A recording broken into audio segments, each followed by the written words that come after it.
Hello and welcome to World History Encyclopedia. My name is Kelly, and today I am joined by author and academic Frederick Starr. Frederick Starr is chairman of the Central Asia Caucasus Institute at the American Foreign Policy Council and has written 24 books and other writings focusing on the interaction of culture and politics. Today, we are chatting with Frederick all about his new book, The Genius of Their Age, Ibn Sina, Biruni, and the Lost Enlightenment, published by Oxford University Press, which follows on from his earlier work, Lost Enlightenment, Central Asia's Golden Age, all about the forgotten story of Central Asia's enlightenment, its rise, fall, and enduring legacy.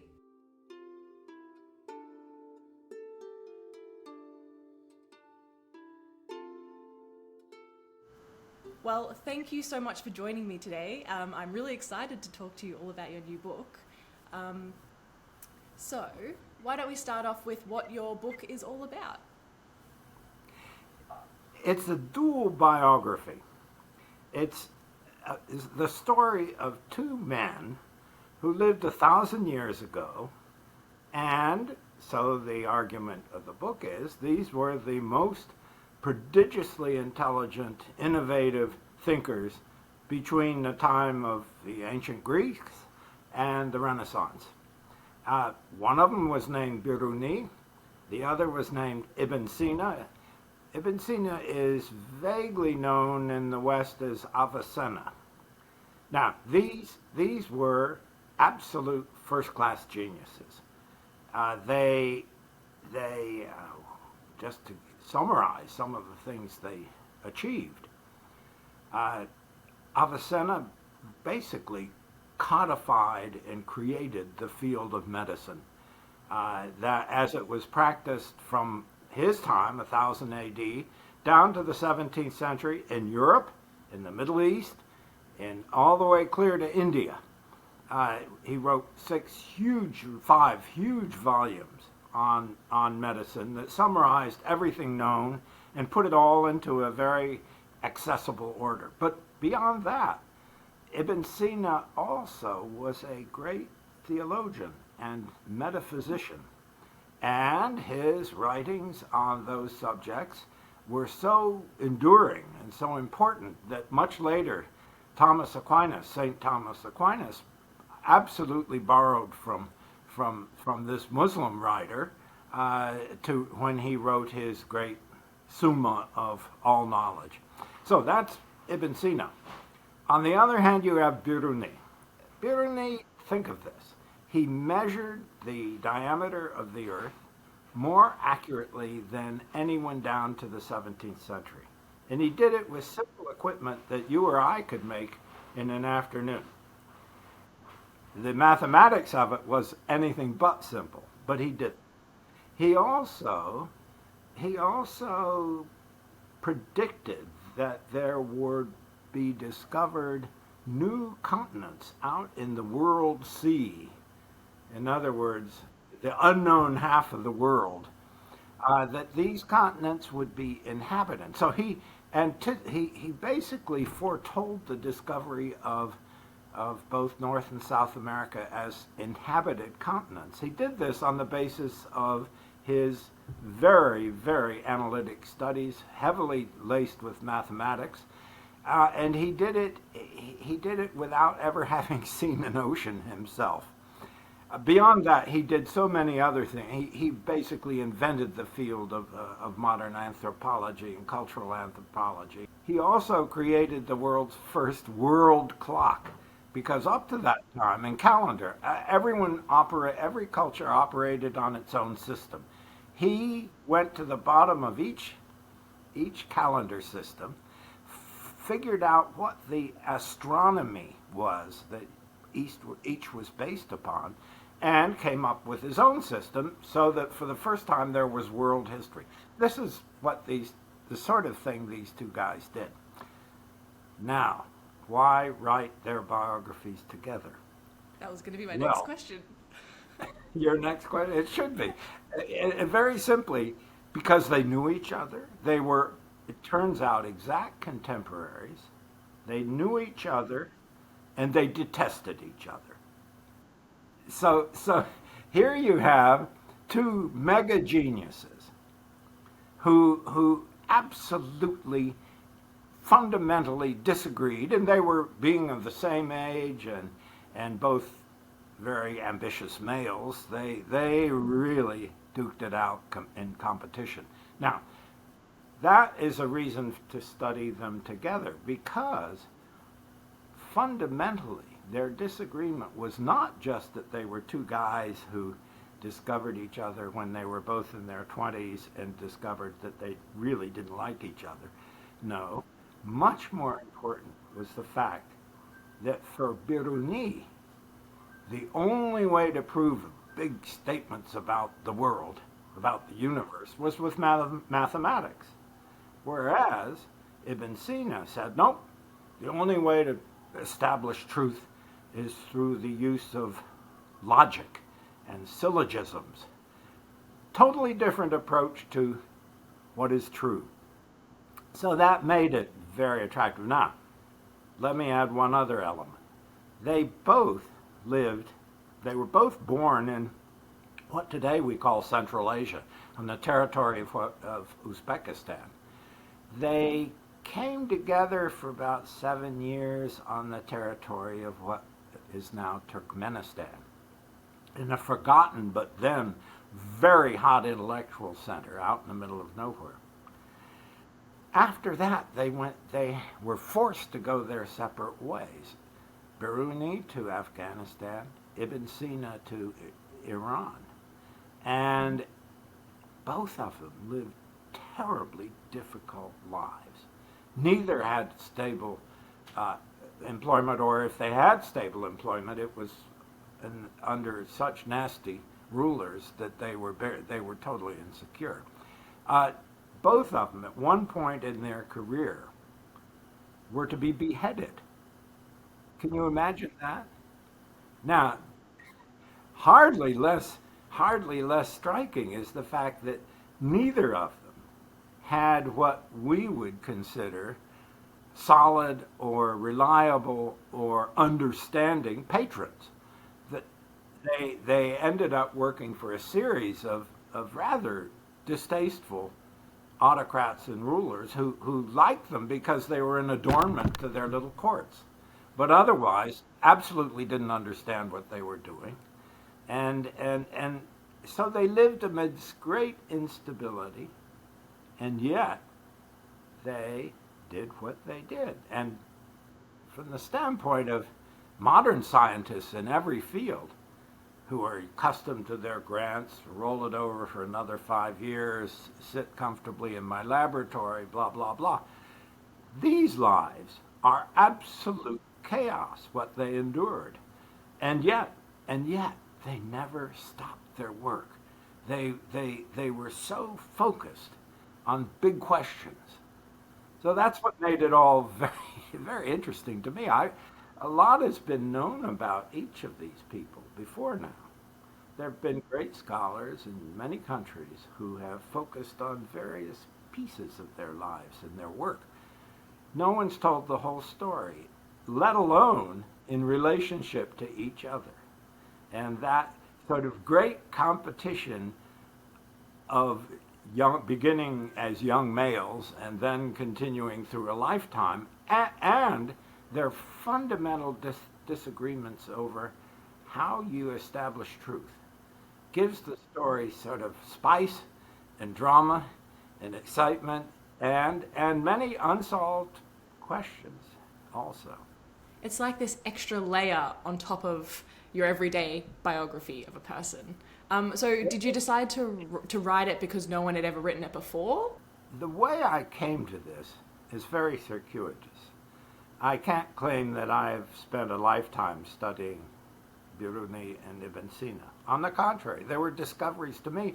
When I was writing an earlier book, much related to the present genius of their age, the earlier book is entitled Lost Enlightenment, Central Asia's Golden Age, which was back in the 10th to 14th century. And in the course of writing that book, which ended up, in 23 translations, I think.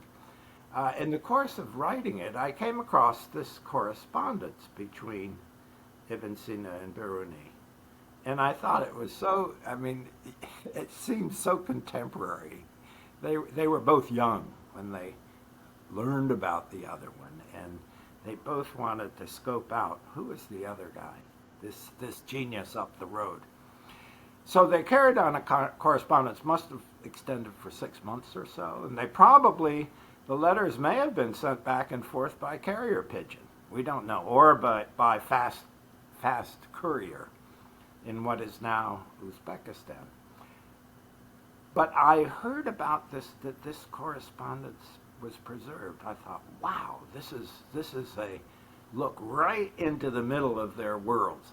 Well, it turned out not to be quite that simple, because only one side of the correspondence was, we have an initial letter from both of them.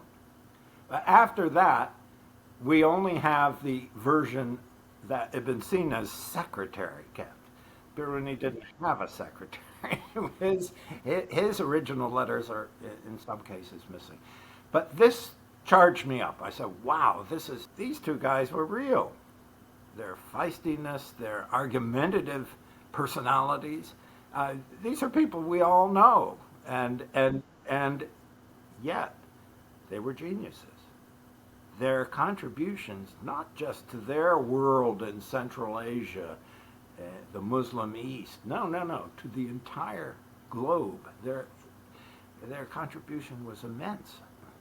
One of the big tasks that I had, after ferreting out what could be known about their lives and their adventures and of their intellectual achievements, after ferreting all that out, I then asked myself, well, okay, what happened to him? This was 1,000 years ago.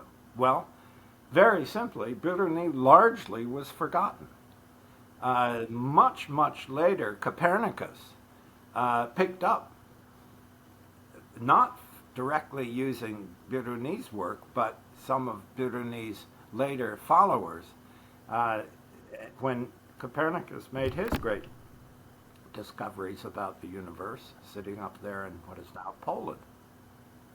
And Galileo also, of course, has a debt to them, but it's indirect.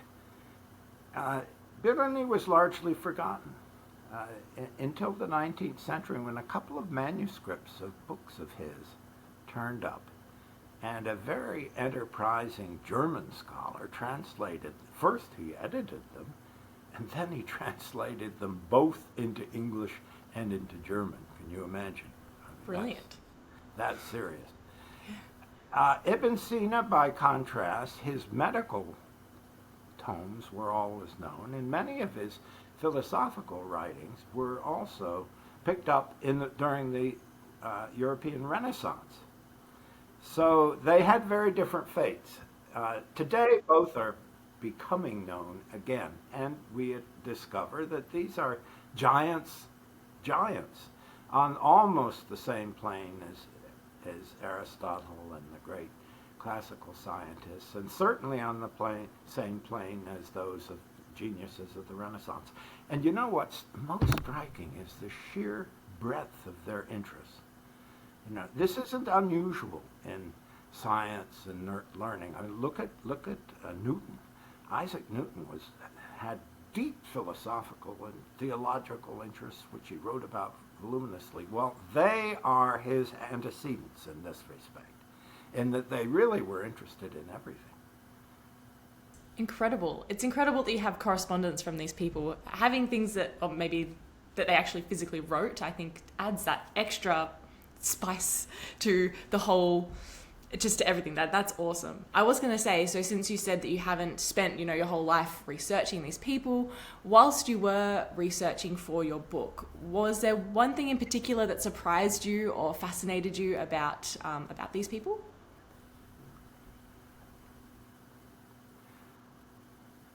I think their sheer breadth. we're all told you got to excel at something.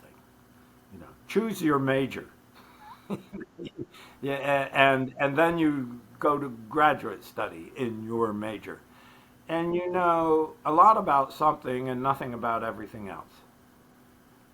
They grew up in a world where it was not only possible but considered essential for the educated few, and they were few, only few, for the educated few to be acquainted with everything, all of nature, theology, science, mathematics, you name it. And they were.